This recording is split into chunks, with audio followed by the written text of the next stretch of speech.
In this video, I'm going to share with you some of the exam day hacks that I've learned over 2 years of VCE and ATAR studies and now 5 years of medical school. And this is what I'm currently doing as I approach my med school finals in a couple of weeks' time.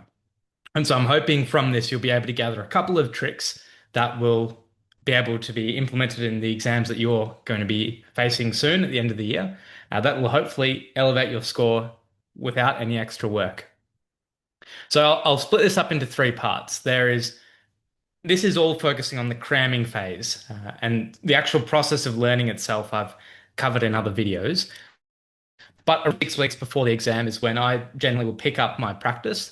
So I'm going to focus mainly on what I do the day of the exam. But just to start with, in the 4 to 6 weeks before the exam, that's where I'll be going through sort of high yield practice exams, continuing the flashcards I've been doing the whole year. Ideally finishing off some of the practice questions. So for med exams, that's Geeky Medics, eMedici. I'll have now finished off, and I've just doing my maintenance, maybe 20 minutes a day of flashcards.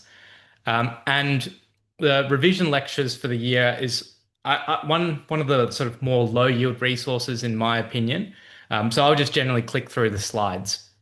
But for other people, they find the revision lectures absolute gold. So this is a personal thing.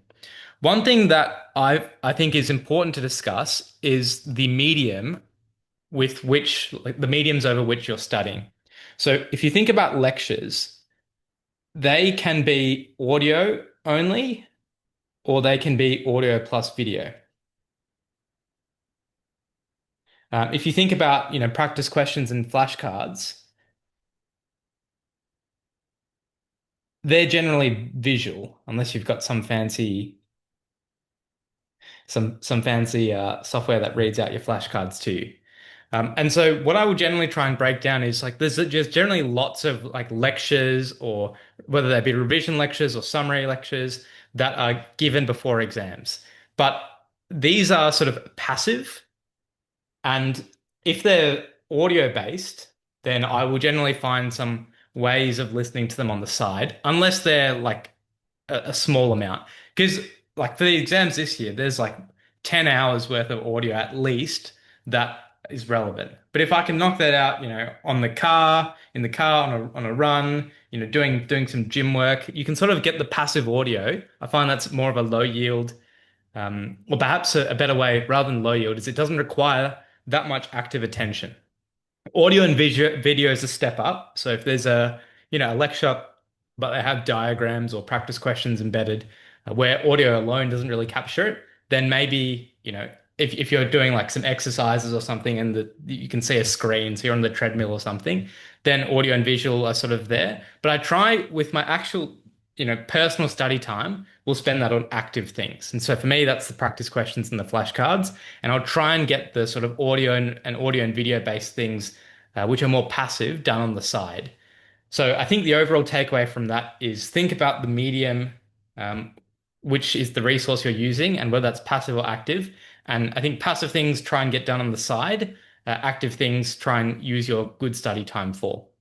So maybe late in the day when I'm tired, that's when I can do more of the passive lectures. Whereas earlier on in the day when I have a bit more energy, that's when the practice exams I can get done. So the month before the exam is just stepping up in terms of now doing some final, like end of the year practice exams, making sure my flashcards and practice questions are at a maintenance, and then checking out the revision lectures or some broad revision material.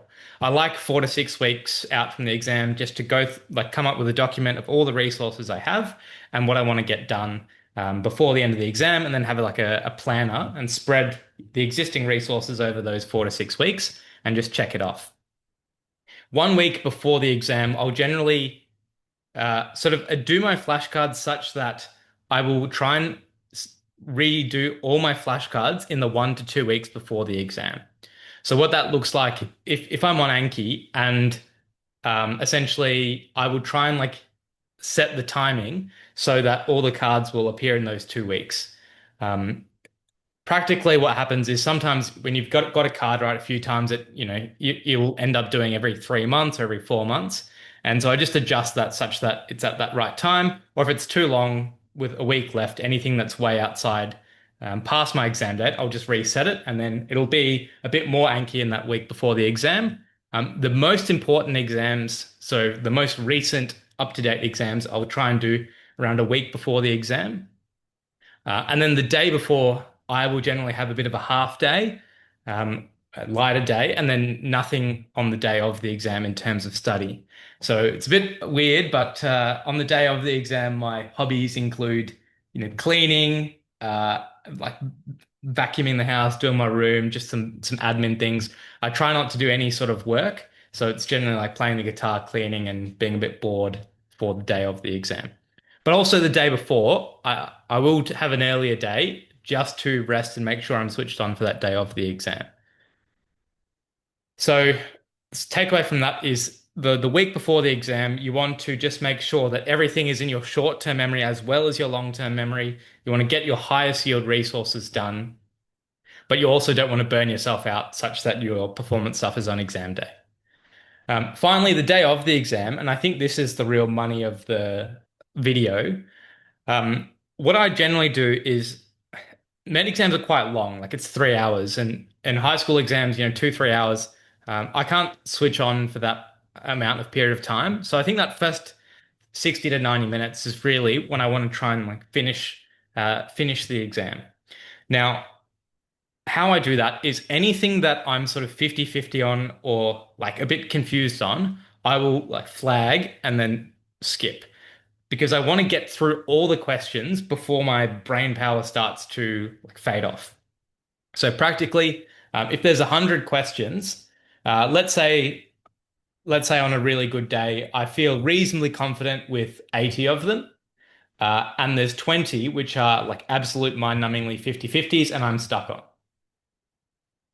So as soon as I'm stuck on a 50-50, I think, oh, it could be, this or it could be this. It could be do the lumbar puncture or give the antibiotics. I don't know which one. I'll just flag that and then get through all the questions, such that by the time my cognition starts to fade at the 90-minute mark, I'll ideally have done those 100 questions or at least have some answer for them. I find otherwise I will make like silly mistakes. I won't read the question properly, or I'll miss, final bits of the answer. I'll misread the question. I'll miss some details which are important. So I like to just, for every question, have something written down at the halfway point. Then, once I've got time on my side, I'll then go through and try and think a bit more deeply about these questions in a check run. So I'll go through all of the questions, just making sure that I've read the question correctly. There's no information that I've missed. And I think when you're doing your check run, you should do it in some different way. So rather than looking at this in the first run, I'll look at the stem and then think, all right, what's the answer? But on the second run, I'll look at the answers and think, all right, why do these answers not fit with this stem? Can I say that this is wrong, this is wrong, this is wrong, and then the answer I picked, does that fit? So hopefully the check run you do in a slightly different way. As a side note, even in med exams, I always start at the question because it saves you a lot of time. If you know that you're looking for a diagnosis versus an investigation or management, that will save a lot of time when you actually go through the exam. So that's one way I'd get 100 questions done in 90 minutes. But on the check run, that's when I aim to get these 20, 50, 50 questions. I'll then spend a bit more time on them as long as I need and try and think through what's the answer. Now, to be honest, there's generally around 5 of them that I'm still like tormenting. I keep second guessing and I still don't know. And so ideally in the last, hour or so, I will spend, it's almost like a torturous process of thinking those 5 questions, second guessing myself, but really going forwards and backwards and seeing if there is any way I can convince myself of a particular answer. Now, one thing that's important to me after 5 years of uni is always staying till the end of the exam because I've never got 100% on any exam. So I know there's going to be mistakes and I need to use as much time as possible thinking, what could that mistake be? Because any exam I've had marked and seen, there's always 1 or 2 silly mistakes, which I ideally should be managing. So one thing that's important to me is even if I finish the first and second run in 2 hours and I have an hour spare, I will always stay to the very end of the exam and use that last hour to check and just be sure of everything. Because even times where I've checked, 3 or 4 times and I'm 100% sure and I feel confident with what I've put, you might get 99, but there's still one thing that could be there early. So I find it hard to live with myself if I left early and then don't get 100% and I never get 100%. So I will stick to the end.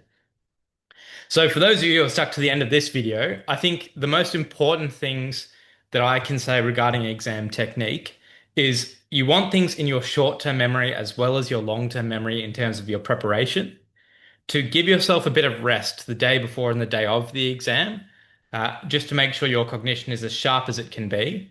And then in the exam itself, you'll know how much attentive focus you can bring to it. But I will generally say the first probably 60 to 90 minutes is for me when I want to get as many questions answered as possible. And I'm not going to just go in order and just be sure of every answer and then aim to finish, that first run in 2 or 3 hours. Rather, I want to get the first run done quickly, not rushing, but still anything that's 50-50 I can flag and spend some brain power thinking about later. Because the chances are if I'm 50-50ing it, number one, it's helpful to have that second opinion when you revisit it rather than just redoing it the whole time. But number two, it's less likely that you're being caught out by some minor reading error as well. Now, there's some exam techniques that I have not been brave enough yet to try, like, getting some sort of like physical activity in midway through the exam, be that through, some calf muscle contractions or like a strategic toilet break. I haven't utilized that yet, but that's other food for thought because I often one thing at home is when things are foggy and you're tired, getting a bit of exercising can be helpful. But I'll leave that for you pondering people who really want to go to the next level. Please let me know if you've got questions. I'm hoping you learnt 1 or 2 things that can be applied. And I'd love your feedback and stay tuned for more videos. Thanks, guys.